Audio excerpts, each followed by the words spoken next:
Policia, tok! Këto janë momentet kur agjentët e antitrafiqeve në Tiranë ndërhyjnë dhe arrestojnë disa persona të akuzuar për trafik armësh. Operacioni i koduar Puzzle, i cili nisi hetimet 5 muaj më parë, u finalizua me prangosjen e 8 personave të cilët sipas policisë për një kohë të gjatë dyshohet se ishin përfshirë në trafikun e armëve nga Kosova drejt Shqipërisë.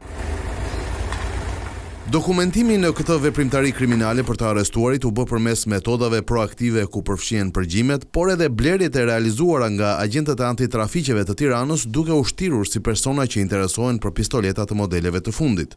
Grupi kriminal i sillte armët nga Kosova me makinat të rastit, por dyshimet janë edhe për përdorim të autobusëve të linjave. Pistoletat e kapura shiteshin në Tiranë, Shkodër, por edhe në qytete të tjera ku çmimet varionin nga 1.500 deri në 2.500 euro. Nëse pistoletat shiteshin me silenciator, çmimi shkonte deri në 3.000 euro. Operacioni për arrestimin e trafikantëve të armëve u zhvillua në 2 lokale, në Vorë dhe Laprak.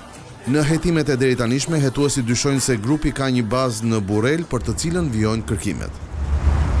Në total, në këtë grup kriminal janë identifikuar 12 persona, 8 prej tyre janë kapur në operacionin e kësaj të premteje. 2 shtetas të Kosovës, Altin Pajaziti dhe Kadri Prushi, u prangosën në muajin prill, ndërsa 2 persona të tjerë janë ende në kërkim. Në total, blut kanë sekuestruar 14 armë zjarri, 12 pistoleta, njëra prej tyre me silenciator dhe 2 automatik, 2077 fara kanabisi, krehra dhe municion luftarak, 3 automjete dhe 8 celular. Armët do të dërgohen në laborator për të parë nëse janë përdorur më herët në krime të tjera.